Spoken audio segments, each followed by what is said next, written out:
15 साल की उम्र तक भी अगर महीना नहीं आ रहा है तो क्या करें? यदि 15 साल की उम्र तक भी महीना नहीं आ रहा है तो उसको प्राइमरी एमेन्योरिया कहते हैं। मैं डॉक्टर ममता अग्निहोत्री, राज हॉस्पिटल कानपुर से, मैं एक ट्रेन्ड गायनेकोलॉजिस्ट और आईएफए स्पेशलिस्ट हूँ।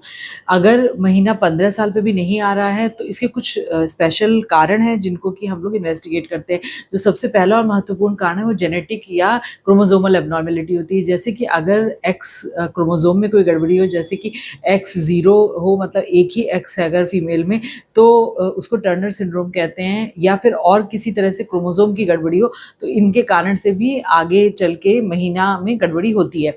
दूसरी चीज, जो दूसरा इंपॉर्टेंट कारण है वो ये कि बनावट में ही गड़बड़ी हो। जैसे कि जो ये गर्भाशय है ये राइट और लेफ्ट दो मुलेरियन डक्ट से मिलके बनता है। फिर ये दोनों डक्ट जो होती हैं वो पैरामीजोनेफ्रिक, वो दोनों ऐसे जुड़ जाती हैं बीच में, और बीच का जो सेप्टम होता है वो डिसॉल्व हो जाता है। तो कई बार ऐसा होता है कि जैसे कि ऊपर का पार्ट डेवलप्ड नहीं है, या ऊपर का पार्ट डेवलप्ड है और बीच में जो नीचे से ये वेजाइना बनता है और अपर 1/3 ये दोनों के बीच एक सेप्टा होता है। अगर वो सेप्टा ना हटा हो तो भी ऐसा हो सकता है कि वो ऊपर ब्लड इकट्ठा हो रहा हो और नीचे से ना निकल रहा हो, मतलब महीना ना आ रहा हो। तो ऐसी कंडीशन को फिर अल्ट्रासाउंड से डायग्नोज किया जाए। तीसरा जो इम्पोर्टेंट कारण है वो कॉन्स्टिट्यूशनल डिले है। किसी किसी के परिवार में ही देर से महीना आता है, या कुछ लोगों में, मदर में या बहनों में भी ऐसी ही टेंडेंसी होती है, तो इस चीज को भी इन्वेस्टिगेट किया जाता है। जो चौथा महत्वपूर्ण कारण है वो हार्मोन से रिलेटेड है।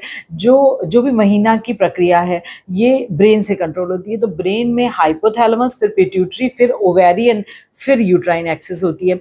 तो अगर हाइपोथैलेमिक लेवल पे कोई गड़बड़ी है या पिट्यूटरी में कोई गड़बड़ी है तो तब भी ये एचपीओ एक्सिस ब्रेक हो जाएगी, जिसकी वजह से महीना नहीं आ सकता। तब इस ऐसी कंडीशन में एमआरआई कराए जाते हैं जिससे कि कंडीशन को डायग्नोज किया जा सके। इसके अलावा थायराइड डिसऑर्डर्स में भी कुछ, जैसे हाइपोथायराइडिज्म या हाइपरथायराइडिज्म में भी ऐसा होता है कि महीने में महीना नहीं आ रहा होता है। तो इन सभी, अगर कोई भी आप इनमें से कोई भी प्रॉब्लम से आप पीड़ित हैं तो आप जरूर अपने गायनेक से संपर्क करें। कारण का सही पता लगाकर उसका इलाज किया जा सकता है।